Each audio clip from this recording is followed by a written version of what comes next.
గౌరవనీయులు మన పార్టీ ప్రధాన కార్యదర్శి గారు నూతనంగా శాసన మండలి సభ్యునిగా ఏకగ్రీవంగా ఎన్నుకోబడినటువంటి శ్రీ కొణిదెల నాగబాబు గారికి హర్షాభిషేకాలు తెలియజేయాలని చెప్పి మిమ్మల్ని అందరినీ కోరుకుంటూ వారిని ప్రసంగించాల్సిందిగా ఆహ్వానిస్తున్నాం.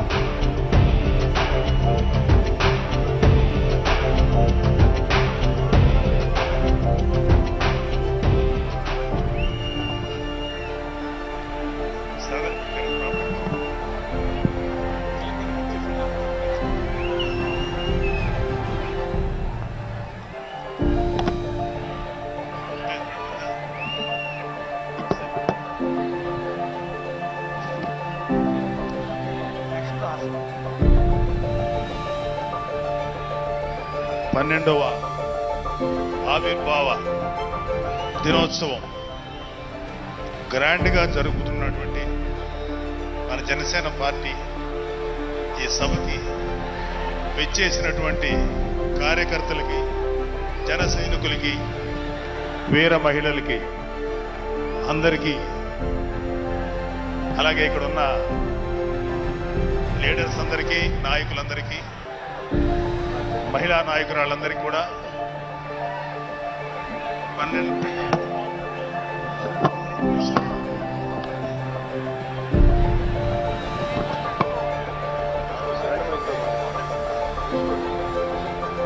12వ జనసేన ఆవిర్భావ దినోత్సవ శుభాకాంక్షలు తెలియజేస్తాం.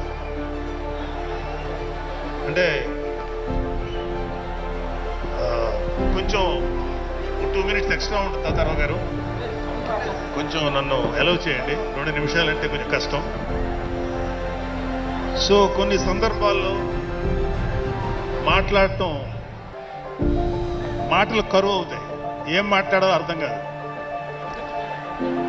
ఎందుకంటే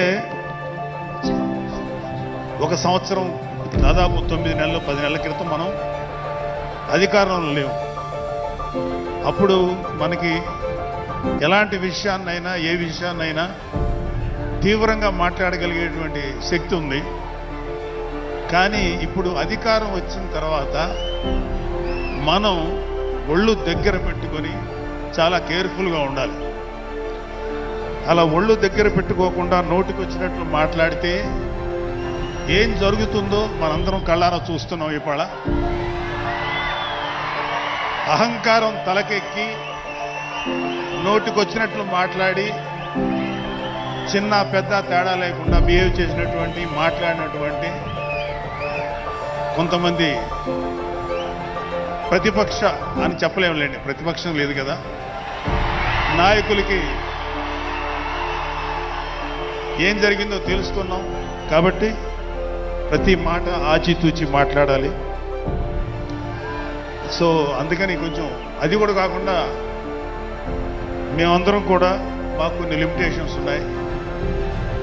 మన ప్రెసిడెంట్ గారు ఏమాత్రం ఒక మాట తేడాగా మాట్లాడినా ఏ విధంగానూ స్పేర్ చేయనటువంటి వ్యక్తి, ఒక డిసిప్లైన్డ్ లీడర్ ఆయన. సో ఆయన ఆధ్వర్యంలో చాలా జాగ్రత్తగా పనిచేస్తాం, జాగ్రత్తగా మాట్లాడతాం.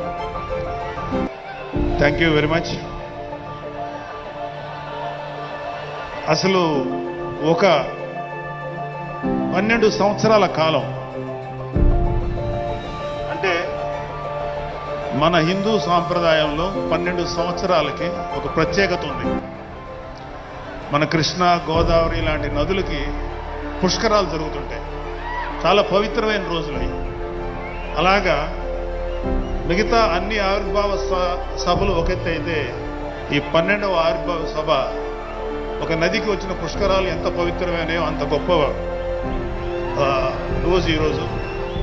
సో ఈ అవకాశం మనకి ఇచ్చినటువంటి పవన్ కళ్యాణ్ గారికి మనం అందరం సదా కృతజ్ఞులై ఉండాలి.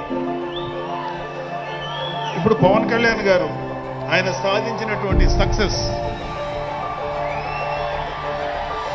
ఆయన సాధించినటువంటి విజయం మనం ప్రత్యేకంగా చెప్పుకోకర్లా.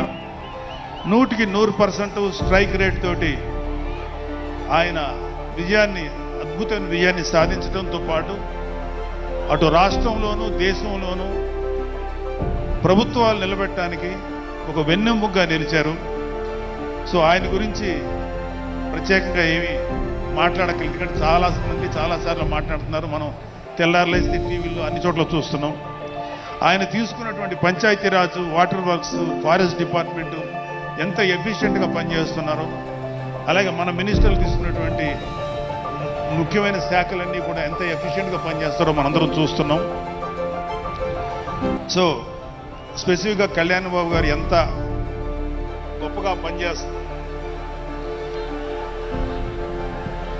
గొప్పగా పనిచేస్తారని మనమేమి ప్రత్యేకంగా మాట్లాడుకోకర్లేదు.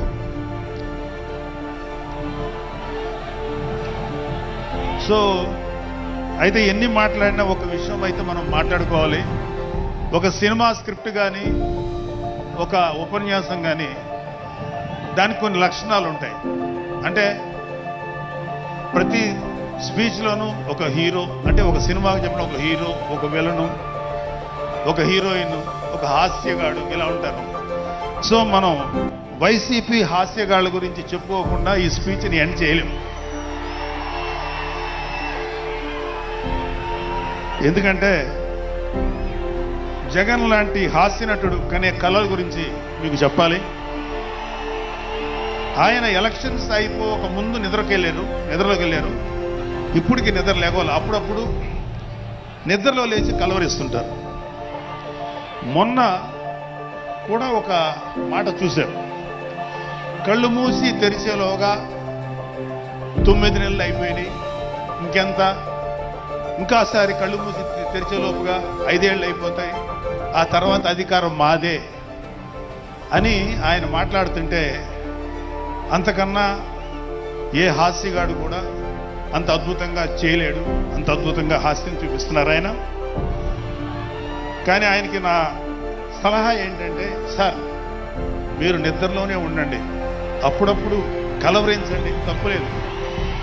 ఇంకొక 20-30 ఏళ్ల తర్వాత మీరు కల్లో నుంచి బయటికి రండి, అప్పుడు దాకా మిమ్మల్ని ఎవరూ డిస్టర్బ్ చేయరు. ఇది నాకు మనస్ఫూర్తిగా నేను మీకు ఇచ్చే సలహా. మీరు 20 ఏళ్ల తర్వాత మేలుకోండి, ఆ తర్వాత మీ ఇష్టం. మేమైతే 20 ఏళ్ల దాకా మిమ్మల్ని హ్యాపీగా పడుకోమనే సలహా ఇస్తున్నాం.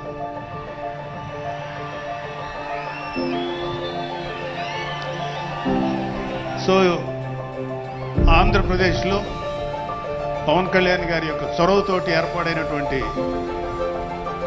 ఈ కూటమి ప్రభుత్వం ఎన్ని చోట్ల ఎంత పెద్ద సక్సెస్ అయిందో, ఎంత 164 సీట్లు సాధించే దిశగా ఆయన ఎంత కష్టపడ్డారో మనందరికీ తెలుసు. అయితే మా అదృష్టం ఏంటంటే ఇక్కడ పిఠాపురంలో జరుగుతుంది కాబట్టి పిఠాపురంలో ఎలక్షన్స్ ఎలా జరిగినాయో ఒక 2 మాటలు చెప్పకపోతే, నేను పిఠాపురంలో పనిచేసి పిఠాపురం అభిమానుల యొక్క అభిమానాన్ని చూరుకున్న పవన్ కళ్యాణ్ గారికి, అలాగే పిఠాపురం యొక్క జనసైనికులకి, పౌరులకి నేను కృతజ్ఞత చూపించినట్టు అవుతుంది. సో వాళ్ళ కోసం ఈ 2 మాటలు మాట్లాడుతున్నాను. సో పవన్ కళ్యాణ్ గారు పిఠాపురంలో మమ్మల్ని పనిచేయమన్నారు.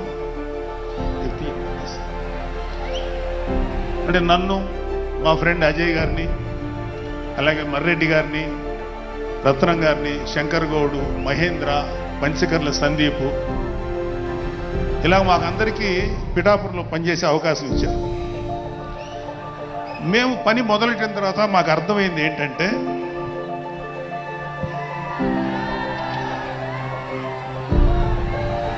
పవన్ కళ్యాణ్ గారికి ఆల్రెడీ ఇక్కడ విజయం ఖరారైంది. మనం ఓన్లీ పని చేస్తున్నట్టుగా ఉండడమే తప్ప మనం కొత్తగా చేయాల్సిన పని ఏమీ లేదు అని చెప్పి నాకు అర్థమైంది. నాకే కాదు మా అందరికీ అర్థమైంది. సో మేము దీన్ని ఎంత గొప్ప అదృష్టంగా తీసుకుంటున్నామంటే, పవన్ కళ్యాణ్ గారు మీరు పని చేసేటువంటి మేము ఇక్కడ ఏదో పని చేసాం అనే తృప్తి మాకు ఇవ్వటం కోసం ఆయన ఈ మమ్మల్ని అపాయింట్ చేశారు తప్ప ఆయన గెలుస్తారన్నది, ఆయన అఖండ విజయం సాధిస్తారని ఆయనకు ముందే తెలుసు. కానీ ఆ సాటిస్ఫాక్షన్ మాకు ఇవ్వడం కోసం మాకు ఈ అవకాశం ఇచ్చారు. అయితే అది మా అదృష్టంగానే ఫీల్ అవుతున్నాం. చంద్రుడికో నూలు పోగులాగా ఆయన పడిన కష్టానికి ఒక చిన్న పని చేసామనే తృప్తి అయితే మాత్రం మాకు నిజంగానే ఉంది. అయితే ఇక్కడ పిఠాపురంలో పవన్ కళ్యాణ్ గారు అఖండ విజయం సాధించడానికి 2 ఫ్యాక్టర్స్, 2 ఇంపార్టెంట్ ఫ్యాక్టర్స్. ఒకటి మన ప్రెసిడెంట్ జనసేనాని పవన్ కళ్యాణ్ గారు అయితే, రెండో ఫ్యాక్టర్, నాటి వ్యక్తి ఫ్యాక్టర్ పిఠాపురం జన సైనికులు, పిఠాపురం పౌరులు, పిఠాపురం ఓటర్స్. వీళ్ళిద్దరూ లేకపోతే మేము ఎంత ఏమి చేసినా ఏం ఉపయోగం లేదు.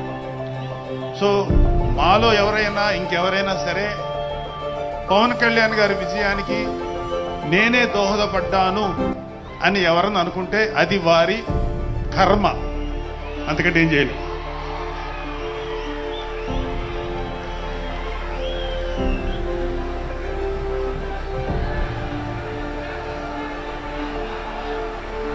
సో ఇక్కడ మన ప్రెసిడెంట్ పవన్ కళ్యాణ్ గారికి ఆయన గురించి చెప్పడానికి ఒక ఇంపార్టెంట్ విషయం చెప్పాలి. అది ఏంటంటే, మొన్న ఈ మధ్యన మా అమ్మగారితో మాట్లాడుతున్నప్పుడు మా కళ్యాణ్ బాబు గురించి ఒక మాట వచ్చింది. యాక్చువల్గా ఇక్కడ నేను ఒక అన్నగా మాట్లాడకూడదు, కానీ నేను ఒక పార్టీ జనరల్ సెక్రటరీగా మాట్లాడాల్సి వచ్చినా కూడా ఒక అన్నగా ఈ ఒక్క విషయం నేను చొరవ తీసుకుని మాట్లాడాలి. సో మా అమ్మని అడిగాను, అంటే ఆవిడ నాతో చాలా ఫ్రెండ్లీగా ఉంటుంది. ఆవిడ అడిగా, ఏదో మాటల్లో వచ్చింది, అమ్మ మమ్మల్ని, అంటే ఏ తల్లి అయినా ఒక ఆడతల్లి, ఒక స్త్రీమూర్తి బిడ్డను కనేటప్పుడు చాలా నొప్పులు పడతాయి, అదొక పునర్జన్మ అంటారు. అలాంటిది నేను మా అమ్మని అడిగా, నేను పుట్టినప్పుడు ఏమన్నా పెయిన్స్ అనుభవించావమ్మా అని. మా అమ్మ అంది, నువ్వు పుట్టినప్పుడు నేను అనుభవించినది పెయిన్స్ భూమి మీద ఆడది అనుభవించలేదు, అంత కష్టం పెట్టేవాళ్ళు. అది మా అమ్మ చెప్పింది నా గురించి. సరే కళ్యాణ్ బాబు ఎలాగా, గొప్ప విషయం అంటే నేను షాక్ అయ్యా. వాడు పుట్టినప్పుడు నాకు పెయిన్ అనేది కొంచెం కూడా తెలియదురా, అలాగా నాకు పెయిన్ లేకుండా, పెయిన్ ఇవ్వకుండా పుట్టాడు. ఈ విషయం నేను కొంచెం షాక్ అయ్యా. అదేంటమ్మా కనీసం పెయిన్స్ ఉంటాయి కదా, ఏమోరా నాకు ఏమాత్రం పెయిన్ తెలియకుండా పుట్టాడు. సో నేనేమంటానంటే, పుట్టేటప్పుడు కన్న తల్లికి కూడా ఏమాత్రం నొప్పి బాధ ఇవ్వకుండా పుట్టిన పవన్ కళ్యాణ్ అంటాడు. అలాంటి నాయకుడు ఈ కూటమి భాగస్వామ్యంలో ఉప ముఖ్యమంత్రిగా ఉన్న నాయకుడు ప్రజలకి ఎందుకు బాధలు రాణిస్తాడు? వాళ్ళకి ఏ బాధలు కష్టాలు రాకుండా గుండెల్లో పెట్టుకొని చూసుకుంటాడు. అది మనం కళ్ళారా ఈరోజు చూస్తున్నాం. ఇప్పుడు మనం చూస్తున్నది ఆవగింజలో అరవంతు మాత్రమే. కూటమి భాగస్వామ్యంలో పవన్ కళ్యాణ్ గారి భాగస్వామ్యంలో జరుగుతున్న కూటమి ప్రభుత్వం పరిపాలన ఆవగింజల అరశాతమే. ఇంకా చాలా ఉంది. ఇప్పుడు చూస్తుంది just tip of the iceberg. అద్భుతమైన పరిపాలన మనకు రాబోతుంది. రాబోయే 20 ఏళ్లలో ఆంధ్రప్రదేశ్ ఒక స్వర్ణయుగం చూడబోతుంది. ఎందుకంటే ఎప్పుడో స్వాతంత్రం రోజుల్లో కొంతమంది మహానుభావులు పుట్టారు. అలాంటి వ్యక్తి ఈ రోజు పుట్టడం, ఈ రోజు మన ముందు ఉండటం మన అదృష్టం. అలాంటి వ్యక్తి దగ్గర పని చేయడానికి ఇగో ఈ స్టేజ్ మీద ఉన్న ప్రతి ఒక్కళ్ళం గర్వంగా ఫీల్ అవుతున్నాం. మాకు పదవులు వచ్చినా రాకపోయినా ఆయనకి సేవ చేస్తాం. నేనేమంటానంటే, మీరందరూ తెలుసుకోవాల్సింది, మీరు పవన్ కళ్యాణ్ అంత గొప్పవాడు కండి, తప్పులేదు. రాకపోతే అంతగా అవ్వలేకపోతే ఒక గొప్పవాడికి అనుచరుడిగా మారండి, ఏదైనా మంచిది. నేను ఆ పని చేశాను. రెండో పని, పవన్ కళ్యాణ్ గారు అంత గొప్పగా నేను అయ్యే దమ్ము లేదు, కానీ ఆయనకి అనుచరుడిగా మాత్రం నాకు అవకాశం ఇచ్చారు. అది నేను చాలా సంతోషపడుతున్నాను. ఎందుకంటే ఇవాళ కళ్యాణ్ బాబు లాంటి వ్యక్తి, ఇక్కడ ఉన్నటువంటి మా నాయకులు ఎవరైనా సరే, మేము చూస్తున్నది కేవలం ఒక జనరేషన్ కాదు, రాబోయే 3-4 జనరేషన్స్. అంటే మీరు, మీ పిల్లలు, మీ గ్రాండ్ చిల్డ్రన్ ఎంత మంచి ప్రపంచాన్ని చూడాలి, ఎంత మంచి జీవితాన్ని చూడాలి, ఎంత చక్కటి అవకాశాలు రావాలి అనేటువంటి ఆలోచనతోటే ముందుకెళ్తున్నాం. ఖచ్చితంగా రాబోయే 20 ఏళ్లలో ఇది జరిగి తీరుతుంది. పవన్ కళ్యాణ్ గారు ఒక జనరేషన్ కోసం కాదు, రాబోయే 2-3 జనరేషన్ల కోసం కూడా ఆలోచించగలిగేటువంటి గొప్ప నాయకుడు. ఇంకొక చిన్న విషయం ఏంటంటే, నాకు ఎమ్మెల్సీగా అవకాశం ఇచ్చినటువంటి మన ప్రెసిడెంట్ పవన్ కళ్యాణ్ గారికి నా హృదయపూర్వక కృతజ్ఞతలు.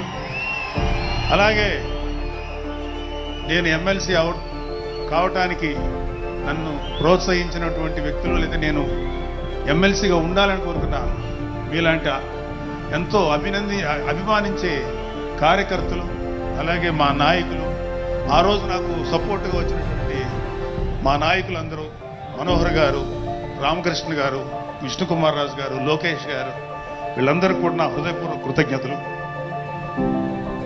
అంటే దేవుడు అనేవాడు మనం అడిగితే వరాలు ఇస్తాడు, ఖచ్చితంగా వరాలు ఇస్తాడు. కానీ అడగకుండానే వరాలు ఇచ్చేవాడు పవన్ కళ్యాణ్. అతను ఏమని పిలవాలో మీరే డిసైడ్ చేసుకోండి. చివరగా ముఖ్యమైన విషయం ఏంటంటే, జనసేనకి ప్రాణవాయువు లాంటి వాళ్ళు కార్యకర్తలు, వీరమహిళలు, జన సైనికులు, అభిమానులు. నేను ఒక జన సైనికుడిని అని చెప్పుకోవటంలో ఉండే ప్రైడ్ నాకు ఇంకా ఏ విషయంలో రాదు. చాలా గర్వపడుతుంటారు. సో అలాంటి జన సైనికులకి, మీ అందరికీ మేమందరం అండగా ఉంటాం. ఏదైనా చిన్న చిన్న ఇబ్బందులు తలెత్తినా అవన్నీ సరిచేస్తాం. ఇంకొక విషయం ఏంటంటే, జనసేన పార్టీ ఒక్కటే మీరు ఒక కార్యకర్త స్థాయి నుంచి అత్యంత ఉన్నతమైన స్థాయికి చేరుకోగలిగేటువంటి డెమోక్రటిక్ వాల్యూస్ ఉన్నటువంటి పార్టీ జనసేన. కాబట్టి జనసేనలో ఉండండి, జనసేనని ప్రోత్సహించండి. మీకే కాదు, మీ బిడ్డలకు కాదు, మీ మనవాళ్ళకి కాదు, రాబోయే తరాలందరికీ జనసేన అండగా ఉంటుంది. మీ అందరికీ మేము ఫుల్ సపోర్ట్ చేస్తాం. మిమ్మల్ని అందరినీ గుండెల్లో పెట్టుకొని చూసుకుంటాం. ఎందుకంటే మా వెనకాల ఉన్నది ఒక శక్తి, దట్ ఈస్ పవన్ కళ్యాణ్. జై పవన్ కళ్యాణ్, జై జనసేన, జై హింద్.